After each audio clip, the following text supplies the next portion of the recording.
Hello students, I am your science teacher Uma ma'am and I am taking second chapter microorganism friend and foe।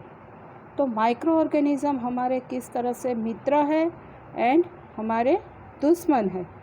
Right, microorganism हमें किस तरह से helpful है, अगर वो helpful होते हैं तो हमारे फ्रेंड्स है और हमें हार्मफुल है तब वो जाके हमारे दुश्मन फो हो जाते हैं।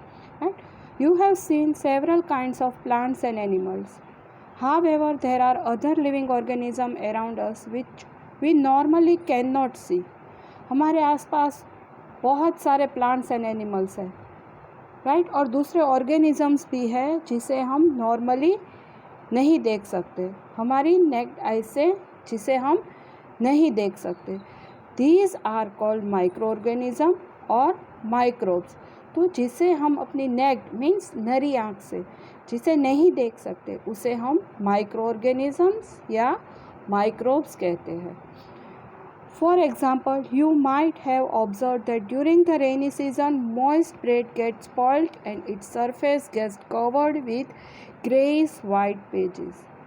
राइट, इसका माइक्रो ऑर्गेनिज्म का एक एग्जाम्पल है कि आपने रेनी सीज़न, अगर रेनी सीज़न ना हो तो भी हमने ये ऑब्ज़र्व किया ही होगा कि जो ब्रेड है उसके ऊपर जब वो 2-3 दिन ऐसे ही रह जाती है तो उसके ऊपर आपको पेचेस दिखते हैं वाइट या ग्रे कलर के, राइट, जिसे हम कहते हैं कि ये ख़राब हो गई है, जिसे हम फेंक देते तो उसके ऊपर ऐसे पेचेस दिखाई देते हैं।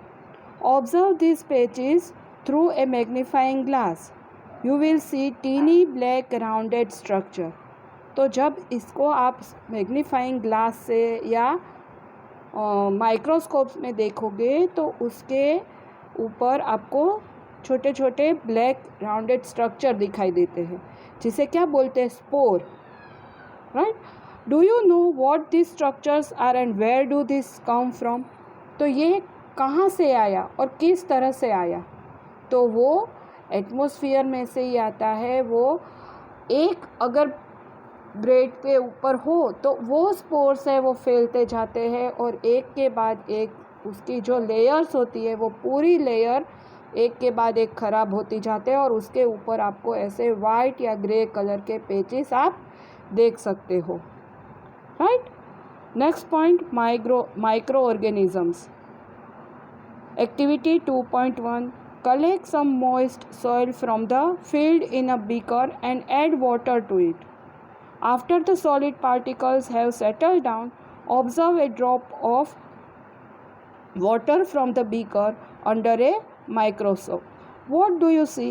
तो आप एक फील्ड मीन्स कोई भी फील्ड में जाके आप थोड़ी सी मिट्टी लेके आओ और उसे एक बीकर में पानी के अंदर डालो और जब वो सॉइल पार्टिकल से वो सेटल हो जाए तो उसके बाद उसमें से आप थोड़ा सा 2-3 ड्रॉप जितना पानी लेके आप माइक्रोस्कोप में उसे ऑब्जर्व करो और देखो तो आपको क्या दिखाई देगा। तो उसमें छोटे छोटे माइक्रो ऑर्गेनिजम्स होते हैं। Second activity, take a few drop of water from a pond, spread on a glass slide and observe through a microscope. Then जैसे आपने फील्ड में से ली थी उसी तरह से आप एक पॉन्ड में से थोड़ा पानी लेके आओ और उसे ग्लास स्लाइड के ऊपर स्प्रेड करो एंड देन आप उसे माइक्रोस्कोप में ऑब्जर्व करो। तो यहाँ पे भी आपको जब माइक्रोस्कोप से ऑब्जर्व करोगे तो आपको स्लाइड में छोटे छोटे माइक्रो ऑर्गेनिजम्स आपको देखने के मिलेंगे। Do you find tiny organism moving around.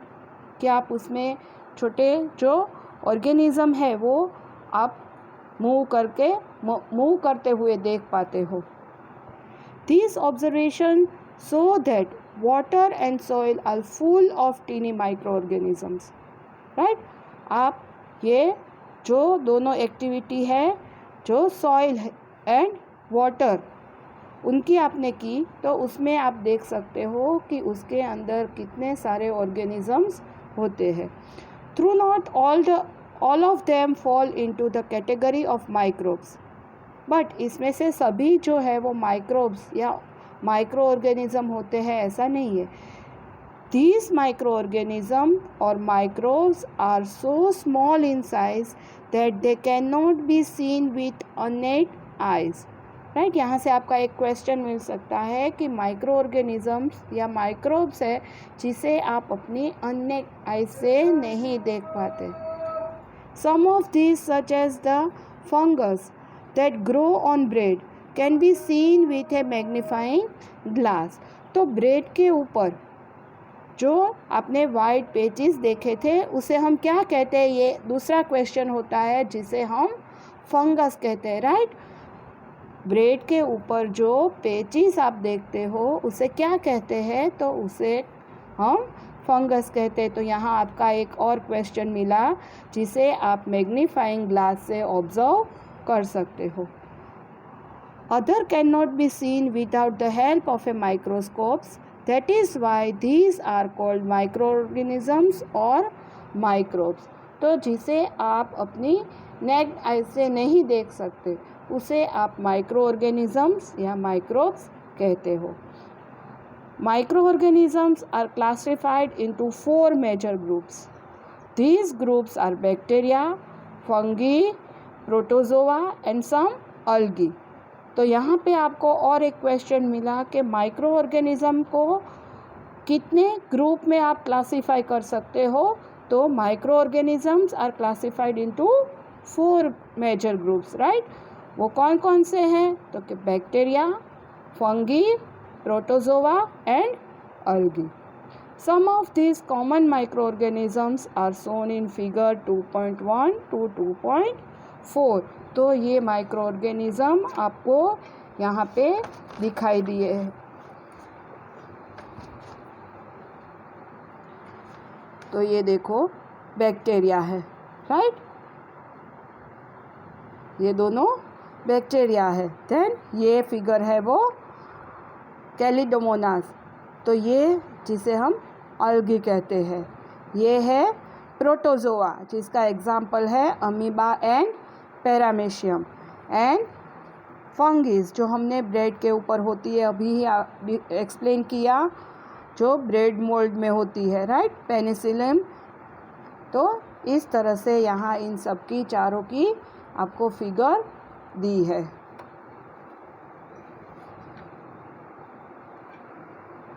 Then viruses are also microscopic. Right, तो वायरस को हम किस तरह देख पाते हैं. No, virus are also microscopic. They however reproduce only inside the cell of the host organism. तो यहाँ पे आप अंडरलाइन करो होस्ट ऑर्गेनिज्म. तो वायरस है वो अपना रिप्रोडक्शन कैसे करते हैं. राइट, वायरसेस है वो जब उसे अपना रिप्रोडक्शन करना है यानी कि उसकी संख्या उसे इंक्रीज़ करनी है, तो वो कोई भी सेल में इंजेक्ट होता है, कोई भी सेल के अंदर जाता है और वहाँ पे वो जाके अपना रिप्रोडक्शन करता है. तो वो जिस सेल में जाता है उसे बोलते हैं होस्ट ऑर्गेनिज्म. तो यहाँ आपका दूसरा एक क्वेश्चन मिला कि होस्ट ऑर्गेनिज्म किसे कहते हैं. राइट, चलो next. Which may be a bacterium और प्लांट और एनिमल. तो बैक्टीरियम, तो bacteria and bacterium. Right, bacteria है वो प्लूरल है and bacterium is a singular name. तो वो कोई भी बैक्टीरिया में जा सकता है, प्लांट्स और animals. Some of virus are shown in figure 2.5. Common ailment like cold, influenza and most cough are caused by viruses. तो यहाँ वायरस से कौन सी डिजीज़, उसकी जो हमें कोई वायरस हुआ है तो हमें कैसे पता चलता है, उसके सिम्टम क्या होते हैं. तो कोल्ड, राइट, ठंड लगती है. Influenza, flu and cough. Serious disease like polio and chickenpox are also caused by viruses. तो पोलियो एंड चिकन पॉक्स जैसे डिजीज़ है वो भी वायरस से ही होते हैं। Disease like dysentery and malaria are caused by protozoa. तो यहाँ आपको ऊपर भी आपको क्वेश्चन मिला कि वायरस के सिम्टम्स क्या है, देन वायरस से कौन कौन से डिजीज़ होते हैं। यहाँ पे आपको प्रोटोजोआ से, right, dysentery and malaria, whereas typhoid and tuberculosis are bacterial disease। And bacteria से कौन से डिजीज़ होते हैं, तो वो है typhoid and tuberculosis. You have learned about some of these microorganisms in class 6th and 7th. Okay, thank you.